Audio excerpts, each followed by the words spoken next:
You probably asked Fluky about that. He's been led by him for a season. I think with Liam, he's really understated.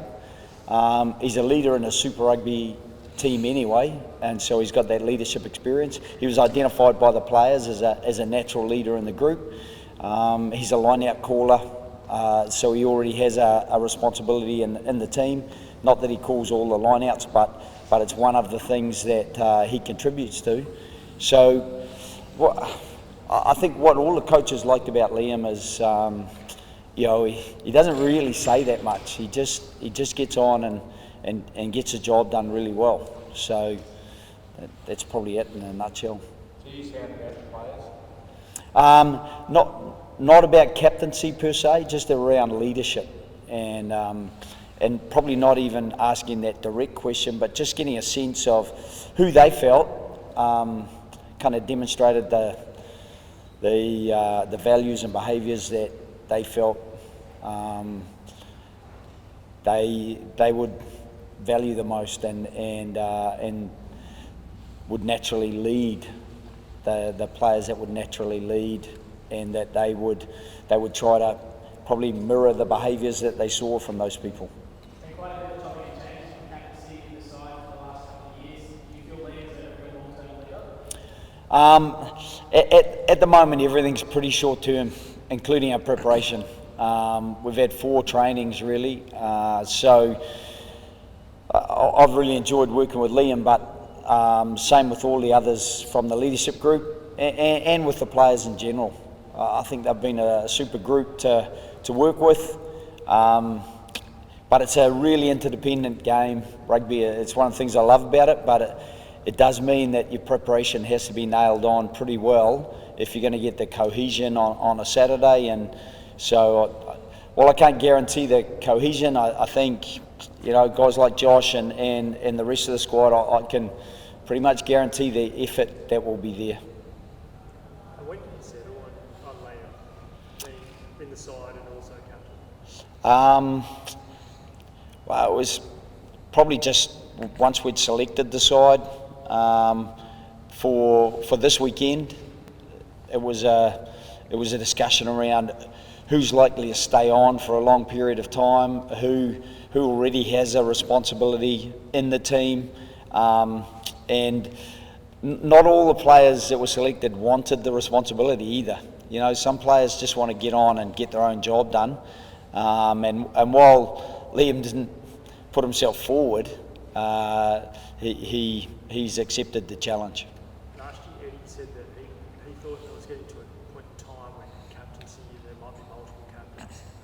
In your past experience, have you generally stuck with 1 or 2 captains throughout 10 years?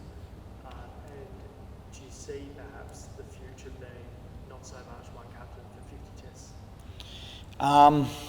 Yeah, it's a difficult one to answer, to be honest, because I would have had 2 captains in 7 years with Ireland, but inevitably there were other guys who guys wouldn't be available, and so guys like Pete O'Mahony and Johnny Sexton, those guys in between the Paul O'Connells and Rory Best that were long-term skippers. So you're always going to have a little bit of undulation in that leadership because of availability or selection on a particular test match. So we're just kind of at the moment trying to take it step by step, and that was the first step, was to get the selection, and then to get someone within the selection who already had a leadership role, wasn't going to feel uncomfortable or distracted by the role, and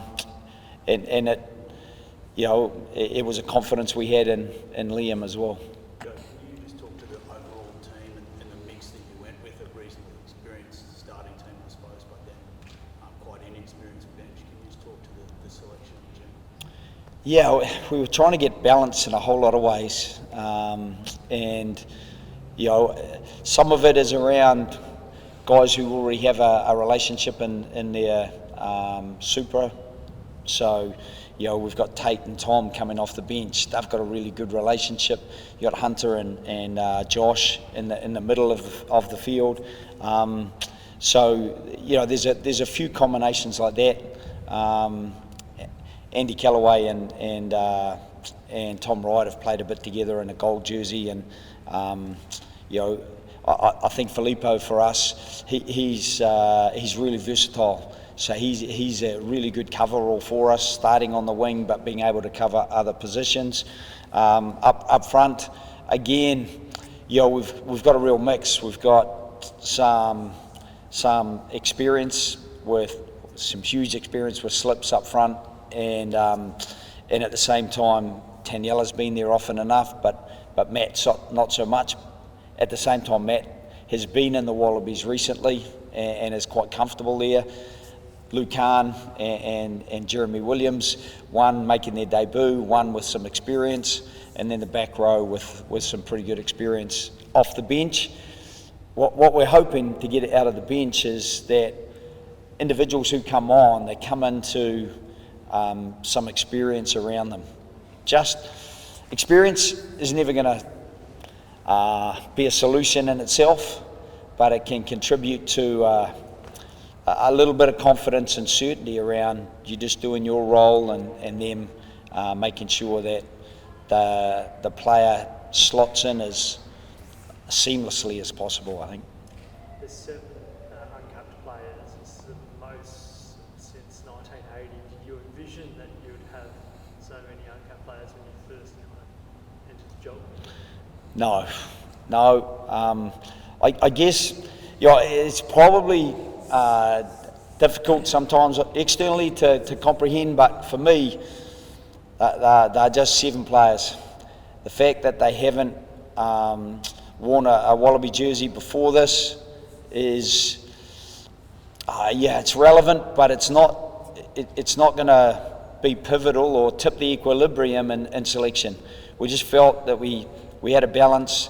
You know, a young guy like Charlie Cale, and he had a little bit of an injury coming out of the end of Super Rugby, so it was good for us to build him in and slot him in behind someone like a Rob Valentini and Liam and Fraser, where there's good experience, and he'll slot in there somewhere in the second half and bring that athleticism that he's got to it.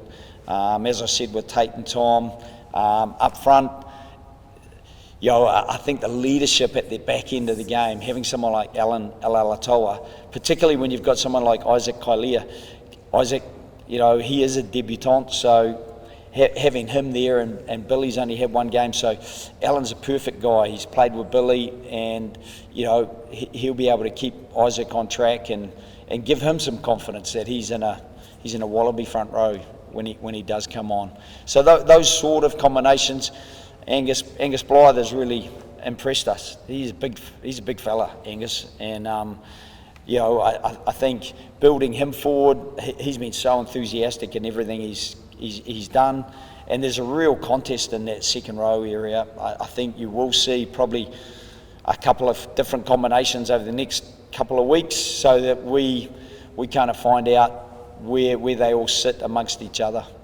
You've had such a limited time with the playing group, so what tipped it for you with the guys that you've chosen? What were the key things you were looking for this week? I think some of that super connection and some of that balance, as I was explaining, with the guys coming off the bench, bringing those young guys on with them, and then slotting in amongst experienced guys, hopefully some of the guys that they already know anyway. And then it was probably just some of them are a bit fresher than others. Some had big Super Rugby campaigns. You know, Ryan Smith was super in camp, but he played so many minutes, and he has so many match involvements when he plays. You know, everyone's minutes don't look the same. He just gets involved in so much play. So that was part of the balance in trying to have a really keen, fresh group, but a balance of experience and I suppose a balance of what we saw potential in, that hopefully that potential becomes the performance that we need. You're going to use this July series the way it sounds like you're talking there as a block to ascertain perhaps your best team for the start of the rugby championship or something? I wouldn't say that. Inevitably there's going to be things we find out about players, but every every moment in a test match is important. Every time somebody gets a chance to put on a test match jersey, it's important. And we've got to be short-term focused and make sure we win as many of the moments that matter on Saturday, so that we build some confidence in combinations, but also keep the scoreboard ticking over. And that are slightly different challenges. You know, the scoreboard always helps confidence if it's going in your direction. At the same time, having time on the pitch together builds confidence, because you'll know that you build trust through having a relationship where somebody delivers and then you can rely on them delivering, and so it'll be very much that. A couple of players, Josh Fluke, I can ask about him and him getting an opportunity, but also if you can expand upon Angus Blythe and what you've seen in particular today. Yeah, well, hard to talk about Flukey here. I suppose he's, I certainly want to keep him grounded before he gets to Saturday, but he's just a quiet achiever. You know, you don't see or hear a huge amount from Josh, but you just see him do the right thing at the right time a lot of the time. And you know, if he can do that for us on Saturday, that would be massive. I talked about his combination with Hunter, and you know, even with Filippo, you know, that he knows. So that will help, even with Tom and Tate when they come on. So that sort of fitted for us, and we've been really impressed with the way that he's slotted in very quickly. Good skill set with his passing, kicking skills as well. So it's a good little package for us that hopefully, you know, he's looking forward to delivering. And then Angus, again, he's just been so enthusiastic, and he's I think he's 205, 2 metres 05, but he can play really low to the ground, and a lot of big men struggle to play low to the ground, and just with the game the way it is, defensively, particularly in the tackle, just having a guy of his size who can get down and chop nice and low, and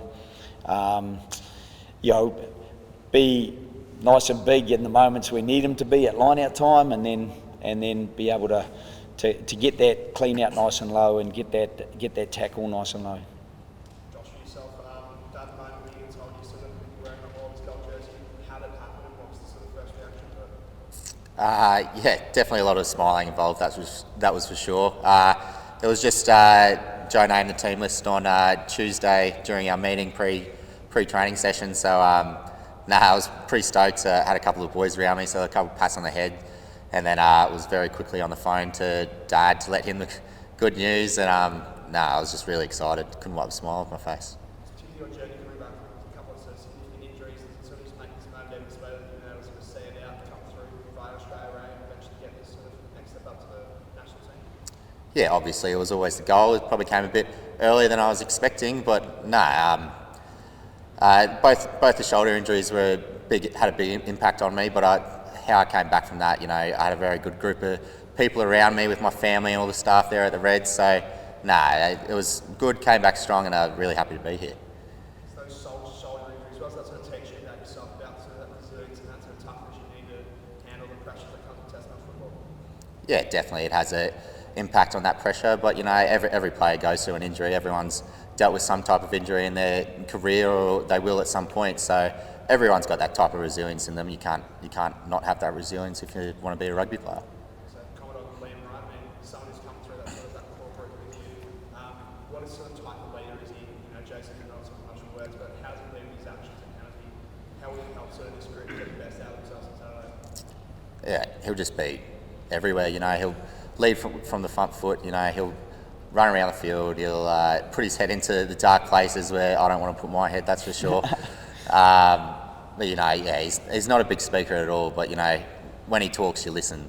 He has some very good words to say, so you're switched on when he wants to tell you something. Joe, is part of the motivation when you're picking a guy like Liam Wright or Jeremy Williams, their sense of opportunity, the way that they're going to react to what you've given them the chance? not intentionally, but you hope that that's something. You get a reaction that they feel, wow, this is my opportunity. I want to grab it with both hands, and then I want to balance that with a calmness, a clarity of what I need to do for the team, because we can't afford to be overly emotional, and it'll be an emotional moment. It'll be emotional when the national anthems are sung, and it'll be emotional up until the kickoff.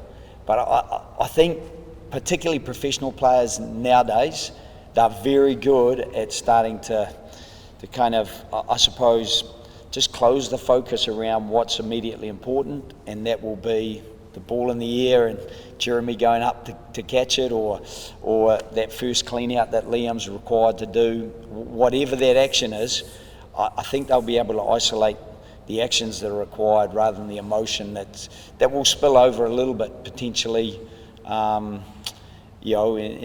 that lead up immediately before the test match kicks off. Gatland pretty well, I'd imagine, from your duels back in the Six Nations. It's a reasonably new look Wales team as well, but what's your assessment of what's coming the other way by that team? Yeah, I've known Gats for a long time. We played against each other. I even played a couple of games with him, so I know that that Gats he will spark the emotional cues, and he will have a very passionate Welsh team charging out there on Saturday night. And some of those guys, similarly, I suppose, to our guys, have been given an opportunity. A young guy like Ben Thomas, that's a massive opportunity for him. Mason Grady being retained in that midfield, he's a big young kid. And young Hathaway on the wing, exciting young, dual qualified, so there's always an encouragement there to make sure he's put that Welsh jersey on before an England one comes anywhere near him. So those sorts of things. And I know Liam Williams pretty well. I remember him playing his very first professional game, Scarlets against Leinster, and he was marking a guy, Issa Nathawa at the time, and I think it was a bit of a baptism of fire for him. And he's come through the fire, and he has had an outstanding career. Probably the highlight I remember of Liam Williams was the Lions 2017, where he sparked a try from virtually from his own goal line, in that first test against the All Blacks. So he's had some fantastic moments. He's a competitor, massive competitor. So I think they've been looking for the balance of experience and opportunity. Similarly, we've gone down a similar pathway. Joe, the Wallabies have struggled to close out really tight games for a long time, and the Waratahs did as well this year. Is there certain areas of the game that you've had to highlight, or mental aspects of the game to try to address the last 10 minutes and closing out matches? We probably haven't got that far down the track. We're just trying to stack a whole lot of good moments together, and I think if we're focused on the action we're delivering, hopefully we're not too much distracted by any anxiety of that last 10 minutes and it's still tight on the scoreboard. We're more focused on, righto, well, we've got a left-hand scrum, this is my role, and more about what we're doing rather than those extraneous factors that can be distracting. Josh, from captain of the schoolboys back in 2019, I think it was, a lot of other guys have kind of had opportunities with the Wallabies. Did you feel like you're getting closer and closer, or how's it been the last couple of years and knowing that others are getting chances and now you might be yours? Yeah, no, it's been pretty cool. I've got Billy Pollard and Zane Nongor in here, and we were both in that team, and Tommy Hooper as well, back in the day, that played over in New Zealand. So no, it's been really cool to watch those blokes get those opportunities, and they've thoroughly deserved it. But now to be here with them, it's really exciting, and I just can't wait to get out there Saturday and step foot onto the field. Joe, you've spoken about Tom Liner a little bit in the last little while, but you've actually selected him in the team. What convinced you that he was good to go on test run? Yeah, Tommy, again, he's a cool customer, Tom. You talk to him, he just doesn't get ruffled. I've tried to ruffle him, to be fair, and put him under a little bit of pressure, but he just doesn't get ruffled. I love that, and I think the players around him love it, because what you want is that calm in that real hub pivot position. You want someone who's not going to be ruffled, who's going to stay nice and clean and clear in their thinking and then in their delivery or their whatever they're required to do, either side of the ball. And I know I've spoken about his courage before, and I don't have any doubts about him stepping up there. They will bring a big direct midfield carry at us. They'll get Aaron Wainwright running off things and running down channels. And Tom is the sort of guy who'll go, well, he won't say anything. He just get on and do it. And if that's his tackle, then he'll make that tackle. So, yeah, I've been impressed with a number of players who are able just to stay focused on what needs to be done rather than getting ruffled or distracted by things that they can't really control anyway. They can only influence what's immediately in front of them. Sorry to run you through every single player. Would Jake Gordon be in that same hole? Certainly right. Disappointing there with the task, but got him at 9. Yeah, Jake again. He's probably just had the sharpest of the pass of the three guys so far, and he's got that really nice long kicking game, high kicking game, and those are elements that I think we can make use of. Particularly, we looked earlier you can't tell Sydney weather early in the week, so we had a look and it looked like it was going to be rain, but now it's saying sunny, so it's probably going to be rain. So we're 48 hours out and things fluctuate a lot. What we don't want to fluctuate is whatever does turn up, we turn up with the right sort of armoury, and we just felt Jake had the right sort of armoury for us to kick the first test off with. Thanks, guys. Appreciate it.